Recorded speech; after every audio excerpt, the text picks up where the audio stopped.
우리에게 주신 하나님의 말씀 사사기 6장 17절에서 40절까지입니다. 다 찾으셨으면 아멘 하겠습니다. 같이 천천히 합독하겠습니다. 시작. 기드온이 그에게 대답하되 만일 내가 주께 은혜를 얻었사오면 나와 말씀하신 이가 주 되시는 표징을 내게 보이소서. 내가 예물을 가지고 다시 주께로 와서 그것을 주 앞에 드리기까지 이곳을 떠나지 마시기를 원하나이다 하니, 그가 이르되 내가 너 돌아올 때까지 머무르리라 하니라.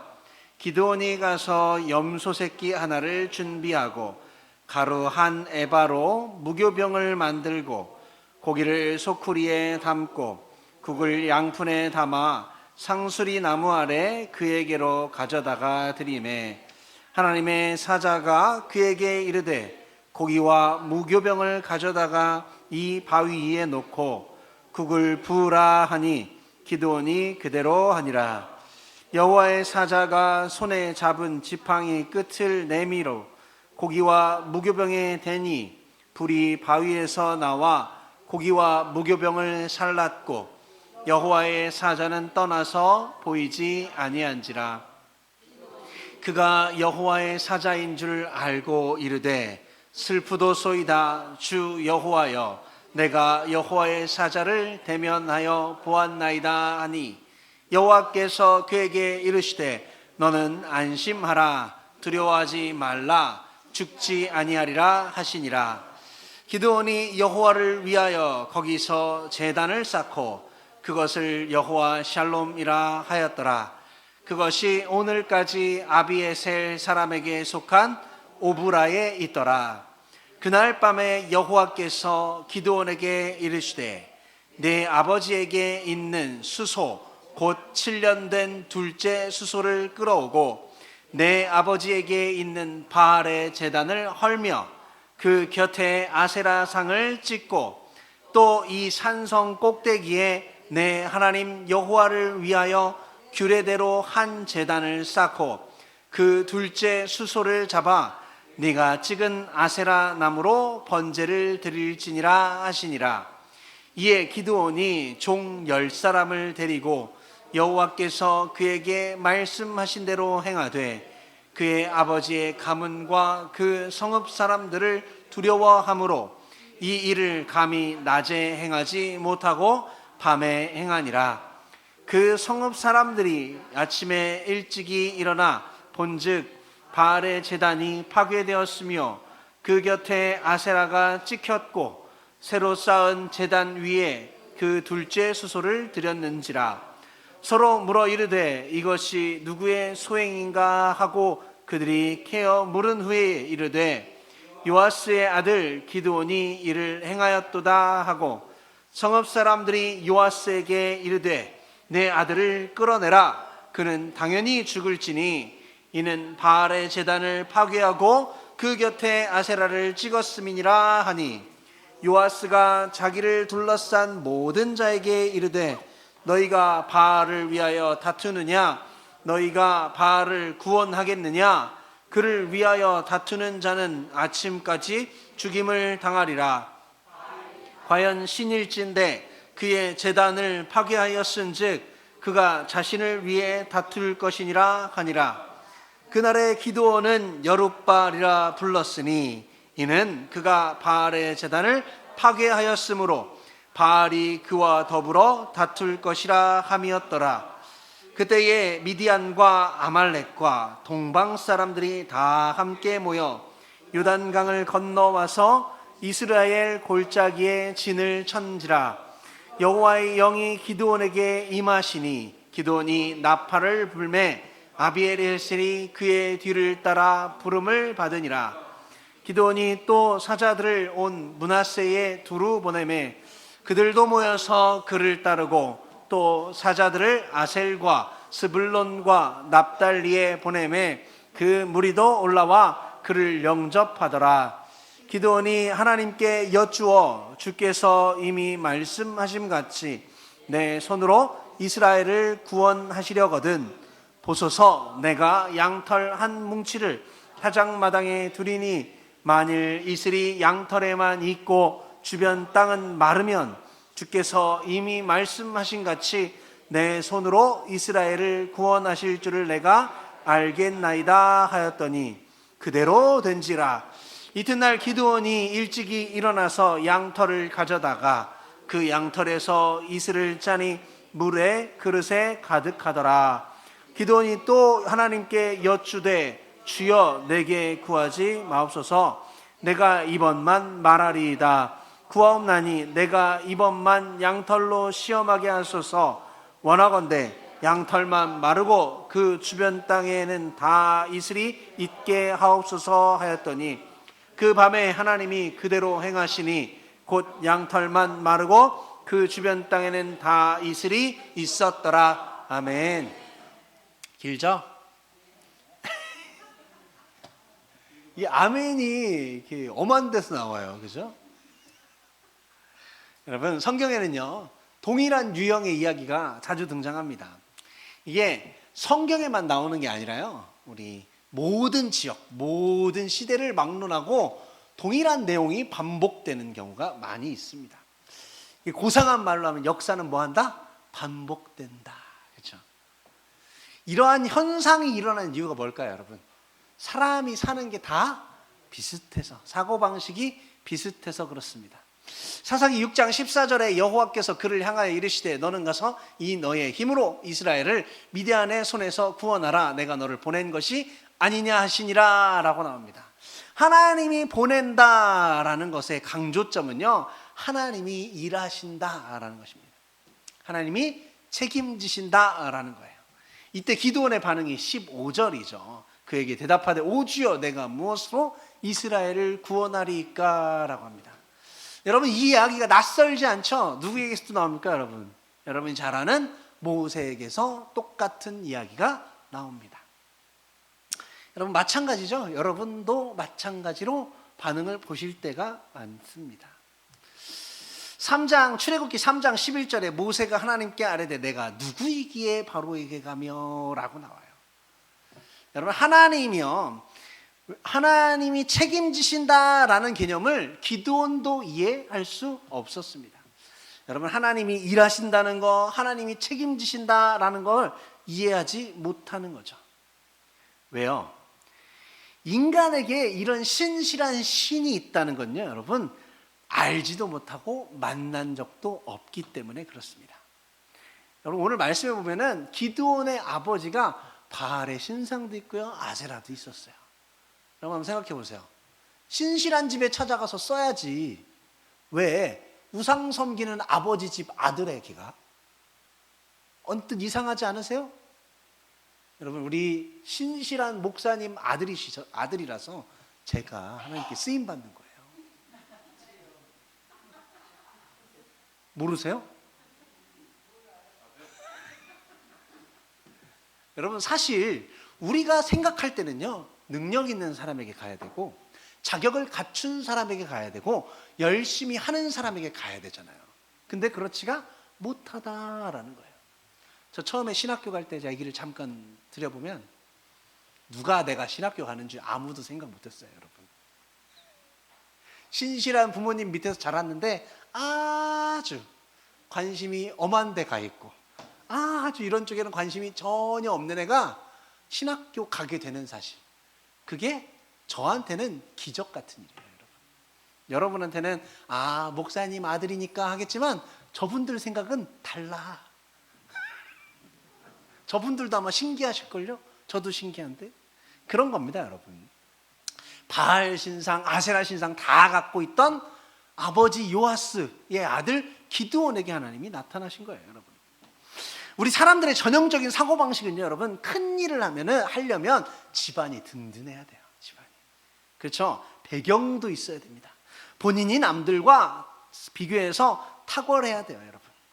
중국의 대표적인 성인인 공자는 여러분, 사람을 살필 때 한 곳에 10분을 시켜 그 충성을 보고 가까이 둬서 그 공경을 보며 번거로운 일을 시켜서 그 재능을 보고 뜻밖의 질문을 하여서 그 지혜를 보며 급한 약속을 하여서 신용을 보고 또 재물을 맡겨서 그 어짐을 보며 위급한 일을 알려서 그 결과를 보고 술에 취하게 하여서 그 정도를 보고 남녀를 섞어 있게 하여 그 사람에 대한 자세를 본다라고 합니다. 여러분 통과할 수 있겠어요? 사람들에게 설령 일을 도모하고 말이 많지 않을 때 하나님이 사람을 세우고 하나님이 진행할 때는요, 이런 사고방식, 이런 생각이 안 맞는 거예요. 하나님의 뜻은요, 여러분, 각각의 차이점을 우리가 이해해야만 합니다. 기드온은 6장 16절에 여호와께서 그에게 이르시되 내가 반드시 너와 함께하리니 라고 말했습니다. 출애굽기 3장 12절에도 모세에게 동일한 말씀을 하셨죠. 사무엘상 10장 7절에도 하나님이 너와 함께한다 라고 말씀하십니다. 하나님은요, 인간을 부르실 때 이렇게 말씀하세요. 인간의 자격이나 조건이나 능력을 고려하지 않습니다. 왜? 하나님이 일하시기 때문에. 하나님이요, 이 말씀을 하신 지가 벌써 3000년이 넘었어요. 여러분 어떻게 받아들이십니까? 이제야 좀 아시겠어요? 아직도 잘 모르시겠죠? 하나님, 제가 무엇을 하여야 하나님 나를 더 해주시겠습니까? 제가 어떻게 하여야 하나님께서 나를 돌아봐 주시, 이런 말을 하고 있단 말이에요. 그렇지 않다라는 거죠. 여러분, 하나님의 방식을 이해하지 못하면요, 계속 그런 말을 할 수밖에 없어요. 오늘날에 대부분 이와 같죠, 여러분. 성경에 나오는 믿음들은요, 정작 자신들은 부족한 사람, 약한 사람이라고 말하는데, 반대로 성경을 설명하는 사람들은 하나님이 사용하신 사람들이 훌륭한 사람이라고 말해요. 성경 속의 인물들은요, 나는 못한다 그래요. 근데 성경 밖에서 설교할 때는 뭐라고 그래요? 훌륭한 사람이라 하나님이 쓰셨다고 합니다. 하나님이 세우신 사람이 훌륭하다, 준비되었다, 탁월하다, 대단하다, 이렇게 얘기를 합니다. 그럼 우리는 뭐예요?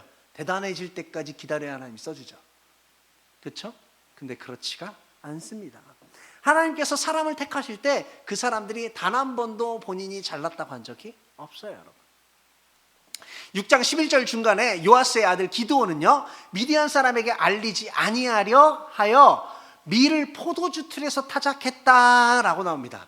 여러분, 기드온의 행동이 대담한 행동이 아닙니다. 까짓거 미디안 사람 볼 테면 봐라, 이런 행동이 아니라 몰래 한 거예요. 들킬까봐. 6장 25절에도 하나님이 바알과 아세라상을 찍으라고 말씀하셨지만 27절에 보면 그의 아비의 가문과 그 성읍 사람들을 뭐 했다? 두려워했다라고 해요. 기드온 이전에 뭐라고 그랬습니까? 하나님의 사자를 보고 내가 죽을까 봐 무섭다 그랬어요. 그렇죠? 근데 뭐해? 사람들이 두려워. 소심한 사람이에요. 겁이 많은 사람입니다, 여러분.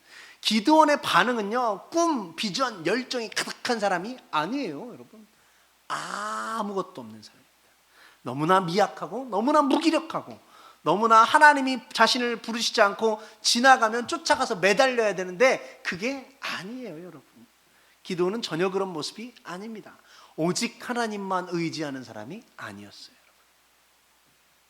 6장 25절에 보면 그날 밤에 여호와께서 기드온에게 이르시되 내 아버지에게 있는 수소 곧 7년 된 둘째 수소를 끌어오고 내 아버지 집에 있는 바알의 제단을 헐며 그 곁에 아세사상을 찍으라 라고 말합니다, 여러분.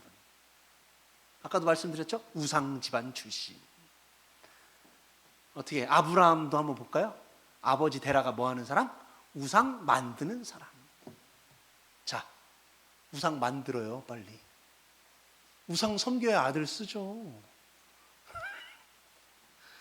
여러분, 그런 방식으로 생각하면 안 된다라는 거예요, 여러분. 사람들이 생각하는 다른 인물, 다른 방식, 다른 하나님이 하시는 거예요. 사람들의 생각과는 다릅니다. 하나님은요, 쓰신 사람을 얼마나 잘났느냐, 못났느냐와 관계없이 그 시대의 사람들이 하는 기대, 그 시대의 사람들이 하는 일반인이 하는 생각과는 다르게 하나님이 쓰시는 거예요. 그 이유가 뭘까요? 그 일이 이루어질 때 그 사람 능력이 아니라 하나님이 하셨다라는 것을 알려주기 위해서입니다, 여러분. 가끔 그럴 때 있죠, 여러분. 열심히 했을 땐 잘 안 되고 진짜 준비 하나도 없이 했는데 그날 잘 될 때가 있어. 목사님들하고 대화해 보면요, 그런 일들이 있습니다. 열심히 설교를 준비했어요. 일주일 동안 기도해가면서 열심히. 근데 주일에 가갖고 설교를 죽을 썼어. 죽을 써다 누굴 줬는지도 모르게 죽을 썼어. 근데 준비 하나도 안 하고 너무 바쁘게 돌아다니다가 주말에 토요일 밤에 간신히 막 몇 시간 준비해갖고 주일날 강단에 딱 섰는데 그날 막 성도 예배에 눈물을 흘리고 회개를 하고 막 그러면은 어떻게? 왜 그런 일이 목사님한테 일어날까요, 여러분? 열심히 준비한 날은 안 일어나고 왜 그럴까요? 그것도 누가 하는 거다? 하나님이 하시는 거다라는 거예요. 그 일을 딱 경험하면 목사들이 어떻게 되는지 아세요? 설교 준비를 안 해. 그러면 안 되겠죠. 그러면 안 되겠죠. 하나님 알아서 하세요. 이건 아니에요, 여러분. 이거는요, 여러분. 이게 사람들이 고질병이 뭐냐면요. 하나님이 일하신다라고 하면 그럼 나는 안 해. 이게 아니에요, 여러분. 우리 할도리는 하되 결국은 뭐다? 하나님께서 도우신다라는 생각을 해야 되는 거예요. 여러분 전도 열심히 해요. 잘 안 돼. 근데 희한하게 내가 전도도 안 한 사람이 전도가 돼. 교회 가겠대. 난 한마디도 안 했는데 나 교회 좀 가자 이래. 그럼 그게 누가 한 거야? 하나님이 한 거야. 야, 역시 나는 전도해봐야 소용없어. 안 해. 이러면 안 되는 거예요. 그럼 하나님이 그런 걸 바라고 여러분한테 전도할 수 있는 사람들을 붙여주신 게 아니다라는 거예요. 인간들은요 자꾸 그런 오만함과 방자함이 생겨. 근데 그게 아니에요, 여러분. 아니에요. 그렇게 하면 안 돼요. 목사님들도 마찬가지죠. 설교 준비는 어떻게 해? 늘 열심히. 대신 하나님이 하신다라는 사실을 내가 1시간밖에 준비 안 하고 설교했는데 은혜 받는 성도들을 보면서 느끼는 거예요, 여러분. 여러분들 삶 속에서 그런 일이 많이 있으신 줄 믿습니다. 여러분 사사기 6장에서 기드온이 보여준 전형적인 사고방식이 첫 번째가 하나님도 잘난 사람을 쓴다라고 생각하는 거예요. 왜요? 두 번째가 또 이 은혜를 이해하지 못하기도 합니다. 17절에 보면 그 기드온이 그에게 대답하되 만일 내가 주께 은혜를 입었사오면 얻었사오면 이렇게 해요. 기드온은 하나님이 자신에게 오셨다는 것, 하나님이 자신을 보낸다는 것, 자기가 하나님 여호와의 은혜를 받았다는 것을 이해하지 못한다라는 거예요. 여러분 우리들에게는 은혜의 개념이 없습니다. 은혜. 여러분 세상적인 표현으로 하면요, 은혜는 뭐예요? 뭐랑 같아요? 공짜랑 같아요, 여러분. 값없이 주는 건 뭐예요? 공짜지. 공짜. 그게 뭐다? 은혜다라는 거예요. 아이고, 내가 이거 받아갖고 어떻게 뭐라도 줘야 되는데 자 보자 하고 이렇게 꺼내서 주면 뭐다? 대가가 되는 거예요. 대가. 근데 그게 아니라 받았는데 내가 줄 수 있는 게 없을 정도로 받았어. 그럼 뭐예요? 줄 게 없으니까 은혜가 되는 거예요. 어려울 때 누가 와갖고 큰 돈을 줬어. 해결하라고. 그건 뭐예요? 은혜인데 내가 갚았어. 그럼 뭐야? 대가가 되는 거예요. 하나님 구원해 주셨어요. 갚을 수 있어요? 없어요? 없어요. 그냥 받으면 됩니다. 갚을 수 있는 게 없는데 뭐 어떡해. 대가를 치를 수 있는 게 있어요? 내가 죽어서라도 죽을 자신 있어? 없잖아요, 여러분. 여러분 은혜를 말하면요 말 그대로 은혜를 말해야 돼요. 은혜를 말하면 하나님을 말해야 됩니다. 하나님이 하신다, 하나님이 다 하신다, 하나님이 전적으로 하신다, 하나님이 나를 책임져 주신다, 보호하신다. 그게 은혜인 거예요. 그게. 야, 내가 하나님 보호받았으니까 열심히 전도해갖고 하나님의 은혜에 보답해야지. 그럼 안 되는 거예요. 은혜는 받고 하나님의 은혜에 감사해 내가 전하지 않고 견딜 수 없다. 그렇게 가는 거예요, 여러분. 갚아야지 안 되는 거예요, 여러분. 돈이나 갚아요. 그게 안 되는 겁니다, 여러분. 내용을 들여다보면요, 여러분, 내 열심이나 내가 한 게 아니라 다 하나님이 하신다라는 거예요, 여러분. 그걸 반대로 생각하면 뭐가 된다? 하나님의 은혜를 우리가 모르는 게 돼버리는 거예요, 여러분. 기도원이 보여주는 방식 중에 하나가 표징을 보여달라라는 방식이 있습니다. 기드온의 요구는 하나님의 방식으로 확신하는 게 아니라 자신의 방식으로, 내가 신뢰하는 방식으로, 내가 확신을 얻을 수 있는 방식으로 하나님께 요구하는 거예요. 18절에 보면 나오죠. 내가 예물을 가지고 다시 주께로 와서 그것을 주 앞에 드리기까지 이곳에서 떠나지 마시길 바랍니다 라고요.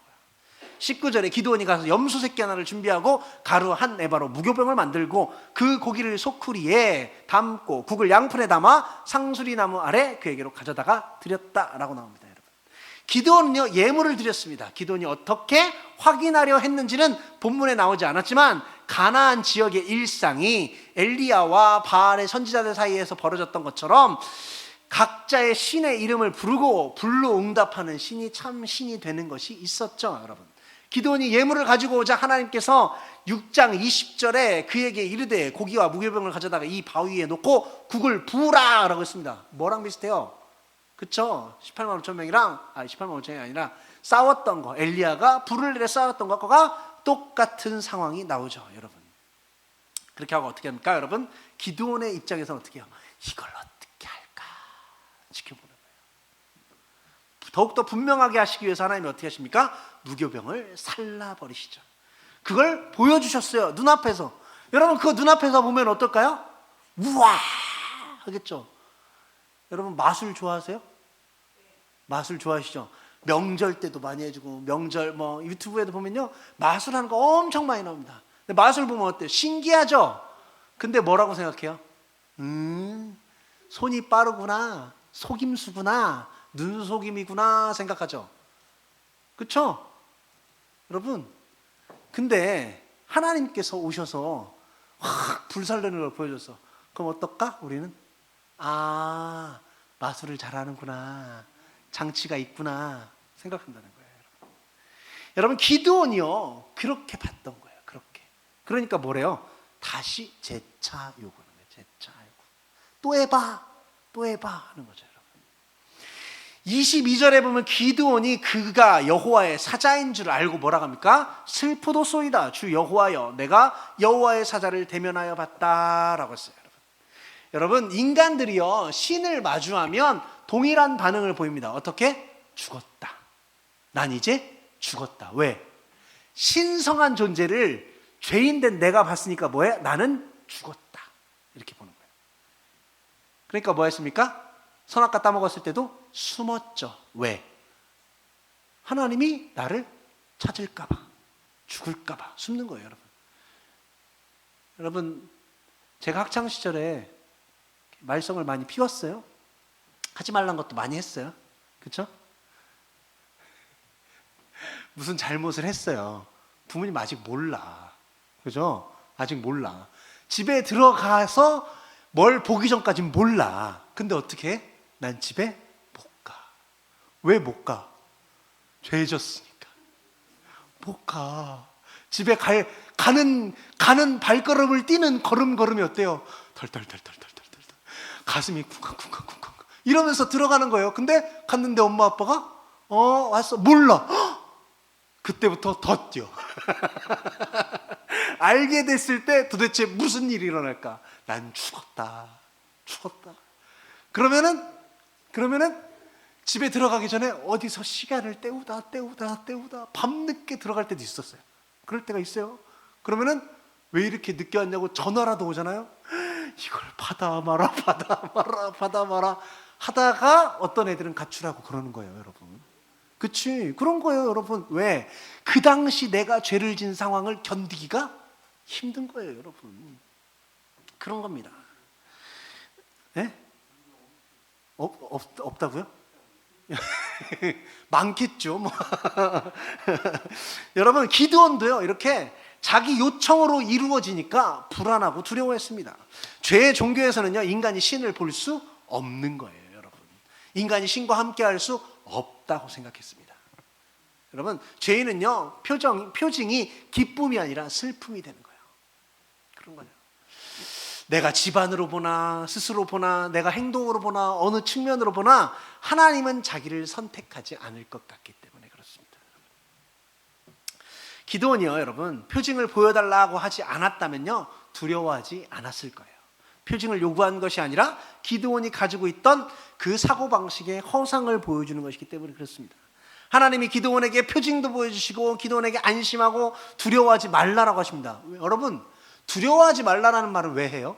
두려워하니까 하는 거예요. 여러분, 하나님이 뭔가 위협을 가하셨습니까? 너 이제부터 몇 초 안에 죽을 거야 라고 하셨습니까? 너 죄졌지? 내가 너 죽이러 왔어. 이랬습니까? 아니요. 근데 기도원 했어요. 지레 겁먹고 두려워서 떨고 있었어요. 근데 하나님 뭐라고 하셔? 두려워하지 마라 라고 하시는 거예요. 여러분, 하나님을 알면요, 우리가 처음부터 감사함을 느낄 수 있어요. 근데 다만 기드온이 모르고 인정할 수가 없었던 거죠, 여러분. 기드온은요, 자기가 살아있는 것이 얼마나 다행스러운지 시키지도 않았는데 스스로 거기서 제단을 쌓고 여호와 샬롬이라고 얘기합니다. 여러분, 기드온이 해야 할 일이 뭐예요? 여러분, 14절에 너는 가서 이 너의 힘으로 이스라엘을 미드안의 손에서 구원하라. 내가 너를 보낸 것이 아니냐라고 말합니다. 여러분, 그 다음에 기드온은요, 여러분, 표직의 요구로 15절 이하의 엉뚱한 사건이 발생하는 거예요. 여러분, 이런 표징을 본 다음에 어떻게 해야 될까요? 여러분, 하나님께서 표징을 보여주시면 가면 되는 거예요. 제가 하나님 말씀하신 대로 할게요 라고 하면 되는 거예요. 근데 그렇지 못했다라는 거죠, 여러분. 하나님은요, 2장 2절에 너희가 내 목소리를 듣지 아니하였으니, 20절에 나의 목소리를 순종하지 아니하였으니 라고 말합니다. 여러분, 이스라엘의 환경이나 능력이나 핵심을 보고 있고, 하나님은 하나님의 말씀을 듣는 것을 핵심으로 보는 거예요. 여러분, 상황을 판단하는 기준이 다릅니다. 여러분, 달라요. 우리가 생각하는 거하고 하나님 생각하고는 인식의 기준이 다릅니다. 여러분, 이스라엘이 여호와를 잊어버리고 바알과 아세라를 섬겼습니다. 결과는 구산 리사다임에게 8년 동안 압제를 받아요. 이미 이스라엘은 악의 근원인 사람들의 문제를 압제로 인식했다라고 합니다. 그래서 여러분, 하나님께 돌아오는 행동을 하지 않고 압제에서 해방시켜달라라고만 하는 거죠. 여러분, 온니엘을 통해서도 해방시켜 주셨고 여러 번 똑같은 행동이 반복됩니다. 이스라엘이 여호와의 목전에서 악을 행하는 일들이 반복되는 거죠. 여러분, 이 똑같은 패턴이 반복될 때 6장에서 또 반복되는 거예요. 이스라엘이 여호와의 목전에서 또 악을 행했고 미디안에게 그만큼을 받아서 궁핍하고 심하게 된 거예요. 그때 이스라엘이 부르짖자 여호와께서 이스라엘에게 왜 이런 일이 발생했는지 알리기 위해서 선지자를 보내십니다. 여러분, 내 목소리를 듣지 아니했다라는 걸 얘기할 때 이 하나님께서는 여러 가지 하나님께서 말씀하신 것들이 있어요. 2장 2절에 너희가 내 목소리를 듣지 아니하였다라고 가르쳐 줍니다. 기드온은요, 여러분, 자신들이 여호와를 떠났다라고 생각하지 않았어요. 6장 13절에 도리어 여호와가 자신들을 떠났다라고 얘기하는 거죠. 여호와가 떠난 것이 아님을 확신시키기 위해 하나님께서 14절에 내가 너를 보냈다라고 말합니다. 16절에 내가 반드시 너와 함께 하리라 라고 말합니다.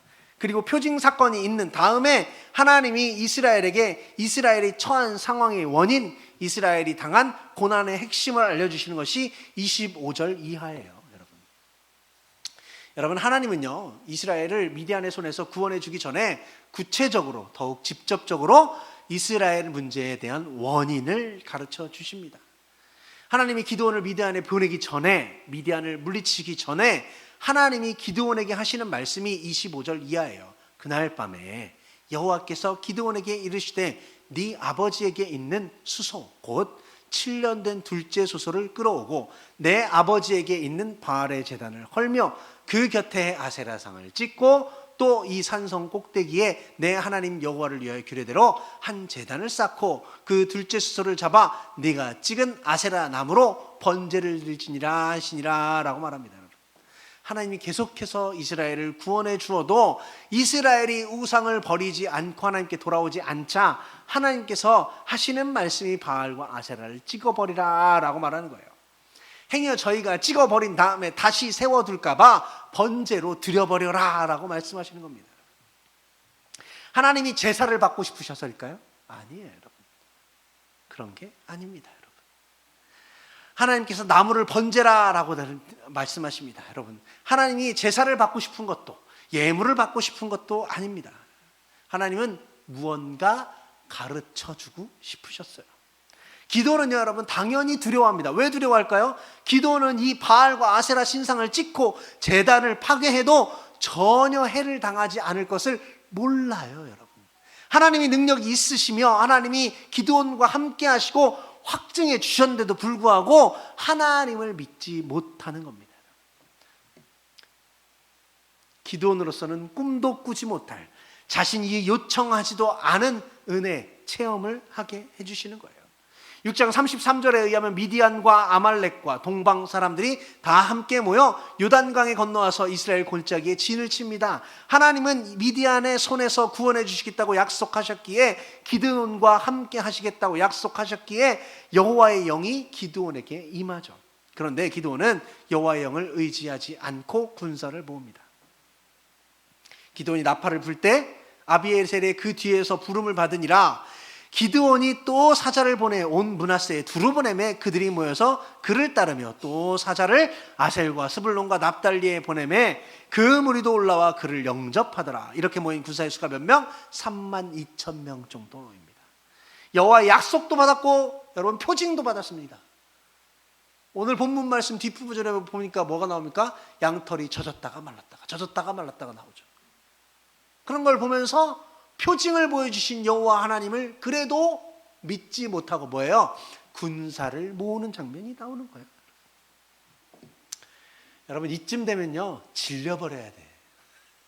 솔직한 얘기로 성경을 보다 보면요, 아 진짜 질려버려. 내가 하나님이면 진작에 질려서 떠나갔지. 여러분 스스로도 그런 얘기 많이 하시죠? 저도 그런 거 많이 했어요. 하나님 제가 이번까지만 하겠습니다. 그러고서 또 저질러. 하나님 제가 이번까지만, 이번 그때 그건 지나간 일로 하고 이번까지만 하면, 내가 이번에도 그러면 내가 나 스스로 진짜 막 다짐을 합니다. 그러고 또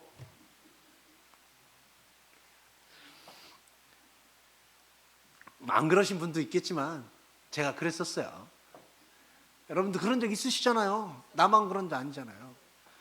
그럴 때마다 반대로 한번 생각을 해보는 거예요. 반대로. 하나님께서 듣고 계셔. 근데 나는 또 잘하겠다고 하고 또 다시 하고서 또 잘하겠다고.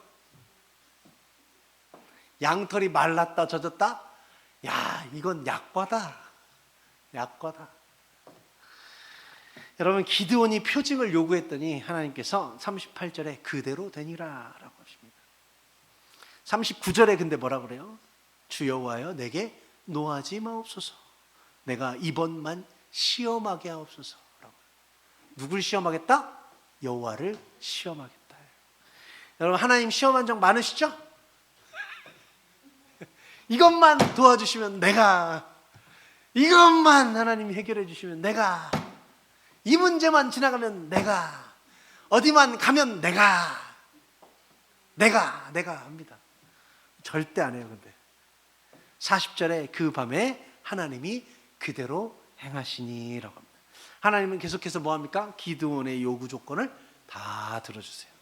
그런데도 불구하고 기드온은 변하지 않습니다. 기드온은 계속해서 믿지 못합니다. 자신이 확인한 것인데, 그죠? 분명히 본인이 조건을 내걸었잖아요. 근데 다 해준 다음에도 확신할 수 없는 거예요. 여러분 이스라엘의 문제, 인간의 문제는 하나님이 떠나신 것이 아니고요, 하나님이 버리신 것이 아니고요, 하나님이 함께 하시지 않은 것이 아니고요, 죄인들이 하나님을 모르고 하나님을 배우지 않고 오늘날 대부분 성도들이 기드온의 행동을 반복하기 때문에 그렇습니다. 자신이 믿지 않는 것이 하나님 때문이라고 말하는 거죠. 내가 그것만 해주셨으면 교회 열심히 다닙니다. 저 사람 마음만 돌려주시면. 여러분 내가 믿을 만한 증거가 나타나면 믿겠다라고 합니다. 자신이 납득할 수 있으면 믿을 만한 수준까지 증거를 확인하면 믿겠다라고 말해요. 그러나 이런 사고방식은요 죄적인 사고방식이에요. 그 사고방식을 믿는 것은요 죄의 인식체계예요. 하나님은 인간을 시험하지 않습니다. 도리어 하나님은 인간에게 시험을 당하시죠. 그것도 하나님 스스로 당하십니다. 아무 이유도 없이. 하나님이 아무런 증거를 주어도 하나님을 믿지 못하는 것이 우리의 현실이에요. 저와 여러분이 구약을 통해서 계속 확인하는 것이 뭡니까? 죄인이 하나님을 아는 것이 불가능하다예요. 불가능하다. 저와 여러분이 하나님을 알고 있는 것이 그래서 얼마나 놀라운 사건인가요. 하나님 살아계십니다. 믿으십니까? 그럼 구약을 우리는 이미 갱신한 자들, 구약을 넘어선 자들이에요. 저와 여러분이 계속 그런 걸 확인하고 있습니다. 이제 우리는 구원받아 하나님의 자녀가 되었어요. 하나님의 자녀가 되었으니 하나님을 배울 수 있습니다. 하나님을 알 수 있습니다. 여러분, 그래서 성경을 배우고 성경을 우리가 알면 죄의 사고방식이 아니라 하나님의 사고방식으로 바뀌어지는 거예요. 우리 가치관이. 죄의 체계 대신 하나님의 체계로 바뀌어지는 거예요. 그런 패러다임을 갖게 되는 거예요, 여러분. 그래서 이미 받은 우리는 하나님의 은혜를 누리는 자들인 거예요. 누리는 자들. 이미 하나님의 복을 받은 하나님의 백성, 하나님의 아들, 성도된 자들인 겁니다. 그래서 행복하니까 뭐가 돼요? 하나님 감사합니다. 섬김이 되는 거예요. 그게 뭐 하는 거예요? 신앙생활인 겁니다. 여러분, 하나님을 아는 것, 하나님을 배우는 것, 하나님과 신나는 신앙생활 하는 것, 그게 우리 하늘품교회 가운데 풍성하게 넘쳐나시길 바라요. 목사님께서 총동원 주일까지 한 명 전도하러 가셨죠. 부담되세요? 부담되시면 안 돼요. 그게 어떻게 돼요? 여러분, 부담이 뭐가 돼요? 설레임이 돼야 돼요. 한 사람을 하나님께 데려올 수만 있다면 얼마나 좋을까? 데려와서 그 사람이 여기 앉는다면 얼마나 기쁠까? 이렇게 가는 겁니다, 여러분. 여러분, 한 명씩 전도하셔야 됩니다. 이렇게 말하면 우리가 어떡해, 난 아는 사람도 없고 친한 사람도 없고 교회 안 다니는 사람도 없는데 어떻게 하니? 진짜 저런 거 좀 안 했으면 좋겠는데, 이러는 게 아니라, 걱정이 아니라 기대하시는. 왜? 여러분, 하나님 믿으세요? 하나님 살아계십니까? 그러면 전도할 사람이 없어. 그럼 누가 붙여줘? 하나님 붙여주겠지. 그럼 뭐만 하면 돼? 나는 하나님 도와주세요. 이렇게 가야죠. 그게 아니라 진짜 저런 거 좀 안 했으면 좋겠네. 말까지 어떻게 하라고. 진짜 잘려 죽겠어. 교회가 이렇게 부담이야. 그럼 누가 뭐라 그래요? 누가 뭐라 그래요? 다만 뭐 하라? 기도하라. 전도하라. 그것만 하시면 됩니다. 오고 안 오고를 여러분이 어떻게 해요? 아무도 못해요. 하나님이 하시는 줄 믿습니다. 기도하시면서, 준비하시면서 총동원 주일도 우리가 설레임으로 기대로 하시는 여러분 되시길 간절히 바랍니다. 기도하겠습니다. 하나님